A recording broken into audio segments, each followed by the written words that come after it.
بسم اللہ الرحمن الرحیم۔ اسلامک جورسپروڈنس میں ہمارا جو پہلے ٹاپک ہے وہ ہے history and growth of Muslim legal system. اس میں ہم یہ دیکھیں گے کہ جو اسلامی قانون تھا، جس کو ہم دوسری زبان میں فقہ کہتے ہیں یا بعض اوقات شریعت کہتے ہیں، وہ کس طرح ڈیولپ ہوئی، مطلب اس کی کیا تاریخ ہے اور وہ کس طرح ڈیولپ ہوئی۔ تو ہم جب اس کو دیکھتے ہیں، بغور دیکھتے ہیں، تو ہمیں یہ نظر آتا ہے کہ اس میں 4 جو ادوار تھے وہ اہم تھے، ٹھیک ہے۔ The history of Muslim legal system subsequently to the promulgation of Islam is divisible into 4 distinct periods۔ مطلب اسلام کی آمد کے بعد اس کے 4 جو ہیں بڑے ادوار جو ہیں وہ ہمیں نظر آتے ہیں۔ The first period commenced with the hijrat or retirement of the Prophet, peace be upon him, to Medina and ended with his death۔ جو پہلا دور تھا وہ ہم کہہ سکتے ہیں کہ وہ آپ صلی اللہ علیہ وسلم کے ہجرت مدینہ سے یعنی 622 عیسوی اور 1 ہجری سے لے کر آپ صلی اللہ علیہ وسلم کی وفات تک یعنی 632 عیسوی اور 11 ہجری تک چلتا ہے۔ This has been rightly called the legislative period of Islam۔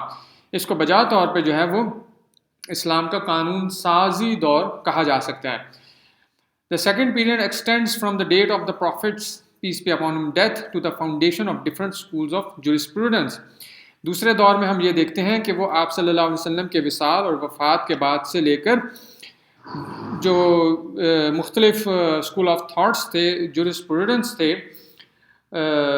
مذاہب تھے، ان کی جو بنیاد تھی اس تک وہ دوسرا دور جاتا ہے۔ یعنی ہم کہہ سکتے ہیں کہ 11 ہجری سے لے کر دوسری صدی ہجری کے پہلے جو ہے پاؤ جو ہے اس کا رب جو ہے یعنی 25 ایئرز آپ کہہ سکیں، مطلب 25 ایئرز وہاں تک جاتے ہیں، مطلب 1 صدی سے کچھ زائد جو ہے آپ کہتے ہیں کہ دوسرا دور جو ہے وہ چلا ہے۔ اس کے بعد جو third period was then the 4 schools of law and jurisprudence were established۔ جو تیسرا دور تھا اس میں جو ہے یہ چاروں schools of thought جو ہیں جو مشہور ہیں، حنفی، مالکی، شافعی اور حنبلی جو ہیں، وہ باقاعدہ طور پہ ہمارے سامنے آتے ہیں۔ اور جو 4th پیریڈ ہے، after the 3rd period there has been no independent exposition of school of law and jurists have been engaged within the limits of each school to develop the work of its founder۔ تو جو تیسرا دور تھا وہ آپ سمجھ لیں کہ دوسری صدی کے رب کے بعد سے لے کر تیسری صدی کے آخر تک چلتا ہے، ٹھیک ہے، یعنی تقریباً پونے 200 صدیوں تک تیسرا دور جو ہے چلتا ہے۔ اب جب تیسری صدی شروع ہوتی ہے، چوتھی صدی بلکہ جب شروع ہوتی ہے، تو اس کے بعد سے لے کر آج تک جو ہے ایک باقاعدہ کوئی نیا مذہب جو ہے وہ ڈیولپ نہیں ہوا، بلکہ جو پہلے سے ڈیولپ یا اسٹیبلشڈ مذہب ہو گئے تھے، حنفی، مالکی، شافعی، حنبلی وغیرہ، اور اس طرح اگر شیعہ اسکول آف تھاٹ میں دیکھیں، زیدی ہیں، امامی ہیں تو عبادی ہیں، تو انہی کے اندر رہتے ہوئے جو بعد والے جو جورسٹ تھے انہوں نے اس کام کو آگے بڑھایا ہے اور پھیلایا ہے، اس کی تفسیر کیا، اس کی تشریح کی ہے۔ اگر ہم اب پہلے دور کو ذرا تفصیل سے دیکھنا چاہیں تو ہم یہ دیکھتے ہیں کہ پہلے دور میں قرآن مجید کی نزول ہو رہا تھا اور آپ صلی اللہ علیہ وسلم کی جو احادیث تھی اور سنت تھی وہ ہمارے سامنے آ رہی تھی، اسی لیے اس کو بجا طور پہ ہم جو ہے لیجسلیٹو پیریڈ یعنی قانون سازی کا دور کہا جاتا ہے۔ تو revelation of Quran, the Quranic revelations were made in God's own words as containing his wishes and commands۔ یعنی جو پہلا دور تھا اس میں جو ہے قرآن کا نزول ہو رہا تھا، اور قرآن کا نزول جو ہے اللہ سبحانہ تعالیٰ کے اپنے الفاظ میں ہو رہا تھا، جس میں وہ اپنے احکامات دے رہا تھا اور اس کی جو منشی اور مرضی تھا اس کا اظہار فرما رہا تھا۔ سیکنڈ جو تھا وہ pronouncements by the prophet, peace be upon him, اور دوسرا جو تھا وہ آپ صلی اللہ علیہ وسلم کے ارشادات گرامی تھے، احادیث تھے، ٹھیک ہے نا، ان کے ذریعے جو ہے امت کی جو ہے رہنمائی ہو رہی تھی۔ مطلب ہم یہ کہہ سکتے ہیں کہ سنت کے بعد میں کہ the other sources of the ordinance of God during the lifetime of the prophet, peace be upon him, were his precepts اور احادیث، یعنی قرآن کے نزول کے علاوہ جو دوسرا سورس تھا جو اس زمانے میں رہنمائی فرما رہا تھا وہ آپ صلی اللہ علیہ وسلم کی احادیث اور سنت تھی۔ His precepts in all matters of law and religion were inspired and suggested by God, though expressed in his own words۔ مطلب اس جتنے بھی معاملات تھے قانون کے یا مذہب سے متعلق وہ سب جو ہیں اللہ تعالیٰ کی طرف سے حضور نبی کریم صلی اللہ علیہ وسلم کو القاء کیے جا رہے تھے، یہ دوسری بات ہے کہ وہ الفاظ جو تھے وہ حضور صلی اللہ علیہ وسلم کے اپنے تھے. یعنی جب ہم سورہ نجم میں پڑھتے ہیں اس کا حوالہ بار بار آتا ہے کہ وما ينطق عن الهوى ان هو الا وحی یوحى، کہ مطلب جو نبی صلی اللہ علیہ وسلم ہے وہ اپنی طرف سے بات نہیں کرتے بلکہ اللہ تعالیٰ کی طرف سے ان کی رہنمائی کی جاتی ہے، ان کو وحی کی جاتی ہے. اب ہم اگر دوسرے پیریڈ کو دیکھیں، اور دوسرے پیریڈ کو چونکہ ذرا لمبا پیریڈ ہے تو اس میں تفصیلات بھی ذرا زیادہ ہیں، تو ہم یہ دیکھتے ہیں کہ when the prophet peace be upon him died in the 11th Hijri, the task of the spiritual and worldly government of the Muslim community devolved on his companions and a new era commenced in the history of Muslim legal system. یعنی آپ صلی اللہ علیہ وسلم کے وصال، یعنی 11 ہجری میں آپ صلی اللہ علیہ وسلم کے وصال کے ساتھ ہی جو دنیاوی اور روحانی جو رہنمائی کا بوجھ تھا وہ مسلمانوں کے یعنی جو جماعت تھی ان کے اوپر آ گیا، اور جو ان کے صحابہ کرام تھے اور جو اکابر صحابہ کرام تھے انہوں نے اس کو اپنے کندھوں کے اوپر اٹھا لیا. Afterwards the companions had to guide themselves by the light of their reason.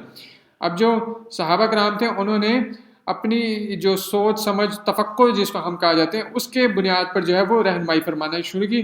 Having in regard those usages of the community which had not been condemned by the Prophet peace be upon him. یعنی انہوں نے ان جو تھے اعمال کو اور روایات کو اور اپنانا شروع کیا جن کے بارے میں ان کو یقین تھا کہ ان کی آپ صلی اللہ علیہ وسلم نے تردید نہیں فرمایا، ان کو رد نہیں فرمایا. It is presumed that an agreement among the companions in a particular view vouched for its absolute soundness. اور اس چیز کو تسلیم کیا گیا کہ اگر صحابہ کرام کسی چیز پر متفق ہو جائیں تو وہ سب سے مضبوط جو ہے وہ قرآن اور سنت کے بعد جو ہے دلیل ہے. یعنی اجماع جو ہے وہ قرآن اور سنت کے بعد ویسے بھی آتا ہے، لیکن اجماع آف کمپینینز جو ہے وہ سب سے مضبوط جو ہے سورس آف اسلامک لا بنتا ہے قرآن اینڈ سنہ کے بعد. اگر ہم اس کی اگزامپل دیکھیں ایگریمنٹ آف کمپینینز کی تو ہمارے سامنے آتا ہے کمپائلیشن آف قرآن، یعنی قرآن کا جمع کیا جانا، جمع قرآن جو ہے. In an expedition against the impostor Musaylimah کذاب a large number of the reciters of the Quran یعنی جن کو قرآن کہا جاتا تھا were slain and at the suggestion of عمر رضی اللہ عنہ کیلف ابو بکر رضی اللہ عنہ had the divine book collected. جب مسالمہ کذاب کے خلاف جو ہے جنگ یمامہ ہوئی اور اس میں بہت سارے جو ہے قراء کرام جو حفاظ کرام شہید ہو گئے تو حضرت عمر رضی اللہ عنہ کے مشورے پر حضرت ابو بکر رضی اللہ عنہ نے جو ہے قرآن مجید کو جمع کرنے کا فیصلہ کیا. انہوں نے پھر کیا کیا کہ زید بن ثابت رضی اللہ عنہ was employed at this task which he accomplished between 11 to 14 AH. اور حضرت ابو بکر رضی اللہ عنہ نے پھر اس کام کے لیے حضرت زید بن ثابت انصاری رضی اللہ عنہ کو بلایا، ان کو کام سونپا اور انہوں نے 3 سال کی محنت شاقہ میں جو ہے قرآن مجید کو جمع کیا.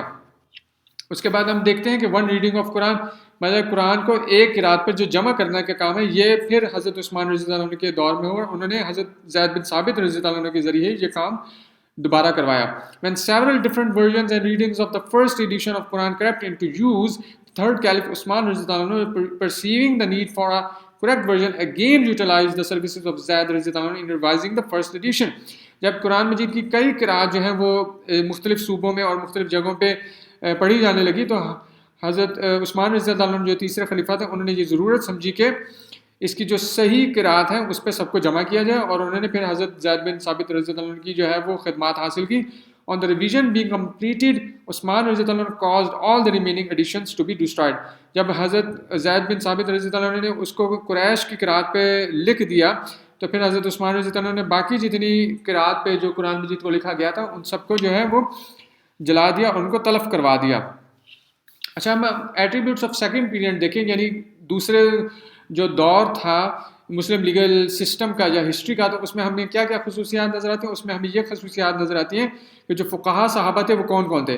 دا companions of the prophet peace be upon such as name of عمر رضی اللہ عنہ، علی رضی اللہ عنہ، ابن عمر، ابن مسعود اینڈ ابن عباس رضی اللہ عنہم، یہ سب جو تھے وہ سب سے زیادہ پرومیننٹ تھے، سب سے زیادہ یعنی ان کا مقام تھا فقہ میں اور تفقہ میں. And many important principles of Islamic jurisprudence are based on their opinion. اور اسلامی فقہ میں اور جو ہے اصول فقہ میں ہمیں بہت سارے جو قوانین نظر آتے ہیں، اصول نظر آتے ہیں، وہ انہی کی آراء پہ مشتمل ہے. دوسرا پوائنٹ اس میں یہ ہے کہ seeds of sacred learning. Famous companion Ibn Masud رضی اللہ عنہ for a long time gave lectures in hadith and law at Kufa, while other jurists and traditionists carried on the work of teaching at Medina. یعنی جو شروع کا دور تھا صحابہ کرام کا دور تھا، اس میں دو جو مراکز ہیں وہ بہت اہم تھے، ایک کوفہ کا جو عراق میں تھا، اور دوسرا جو ہے مدینہ النبی یعنی جو مدینہ شہر تھا آپ صلی اللہ علیہ وسلم کا وہاں کا. جو کوفہ تھا وہاں ابن مسعود رضی اللہ عنہ، حضرت علی رضی اللہ عنہ کا قیام رہا، انہوں نے وہاں پڑھایا لکھایا، تو وہاں جو ہے ان کے شاگرد پیدا ہو گئے. اور مدینہ میں جو ہے وہ دوسرے جو صحابہ کرام ہیں ابن عمر رضی اللہ عنہ وہ رہے اور انہوں نے پڑھایا، اور آگے پھر جو ہے ان کے شاگرد جو ہیں انہوں نے وہاں اس کو ڈیولپ کیا. اب ہم دیکھتے ہیں کہ جو چین آف پیپلز ان عراق تھی، یعنی ابن مسعود رضی اللہ عنہ کے شاگرد تھے وہ کون تھے، اور وہ کون شاگردوں کی ایک چین چلتے ہوئے امام ابو حنیفہ تک وہ جاتی ہے. آف ابن مسعود's pupils the names of Alqama and اسود are best known. ابن مسعود کے جو دو بڑے شاگرد تھے مشہور وہ علقمہ اور اسود تھے. علقمہ occupied the professorial seat. پہلے جو علقمہ جو ہیں وہ ابن مسعود رضی اللہ عنہ کی جگہ پہ بیٹھے، ان کی مسند پر بیٹھے، and when the later died he was succeeded by اسود. اور جب علقمہ جو ہے ان کا انتقال ہو گیا پھر ان کی جگہ پر اسود آ گئے. On Aswad's death the mantle of the teacher fell on the shoulders of the famous ابراہیم النخعی. جب اسود کا انتقال ہو گیا تو ان کے بعد جو ہے وہ مشہور جو ہے فقیہ جو ہے ابراہیم النخعی وہ ان کی جگہ پہ بیٹھے. اینڈ دین حماد، اور ان کے بعد پھر حماد آئے. اینڈ انڈر ہم ابو حنیفہ آفٹرورڈ اسٹڈیڈ جوریسپروڈنس. اور ان کے بعد جو ہے ابو حنیفہ جو 80 ہجری میں پیدا ہوئے تھے، بعد میں تعارف آئے گا، وہ انہوں نے ان سے پڑھا اور پھر 120 ہجری میں جو ہے انہوں نے وہ مسند سنبھالی. مدنی اسکولز، اگر ہم دوسری دفعہ جو مدنی جو تھا اسکول تھا اسی کی مقابل جو ہے عراقی اسکول کے مقابل میں، تو ہم دیکھتے ہیں کہ the study of the traditions was the special feature of the Madani school. جو عراقی اسکول تھا وہاں اسلامک لا جو ہے فقہ پہ ذرا زیادہ توجہ ہوتی تھی، ریشنل ان کی تھنکنگ ہوتی. جو مدنی اسکول تھا وہ ٹریڈیشنز یعنی حدیث پہ زیادہ فوکس رکھتے تھے اور اس پہ ان کی زیادہ توجہ رہتی تھی. The students took down word by word the tradition as well as the chain of authorities with which it was prefaced. جو وہاں کے طلباء تھے وہ کیا کرتے تھے کہ وہ متن جو تھا حدیث اس کو لفظ با لفظ یاد کرتے تھے اور اس کو دہراتے تھے، اس کو روایت کرتے تھے، اور جو پوری سند ہوتی تھی اس کو بھی اہتمام کرتے تھے، اس کو بھی محفوظ کرتے تھے. اس کے بعد یہ دیکھتے ہیں کہ یہ جو صحابہ کا دور تھا خلفائے راشدین کا، حضرت علی رضی اللہ عنہ کے انتقال کے بعد پھر حضرت حسن رضی اللہ عنہ، اور اس کے بعد پھر حضرت امیر معاویہ رضی اللہ عنہ کے دور سے اموی جو دور تھا وہ شروع ہو گیا تھا. تو اس دور میں ہم کیا دیکھتے ہیں کہ the law during the reign of the Umayyads grew and developed only in the lecture rooms of the senior jurists. کہ اس میں عام طور پہ جو بڑے جو فقہاء تھے، محدثین تھے، ان کے جو کمرے تھے، ان کی جو مسندیں تھیں، وہیں پر یہ پھلا پھولا ہے.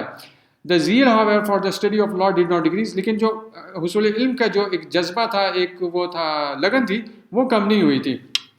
اس کے بعد جب ہم عباسی دور کو دیکھتے ہیں تو ہم اس میں کیا دیکھتے ہیں کہ with the fall of the house of the Umayyads and accession of Abbasid power in 132 AH 132 ہجری میں جب عباسی جو تھے انہوں نے امیت کو ہٹا کے ان کی جگہ پہ جو ہے مسند اقتدار سنبھال لیا.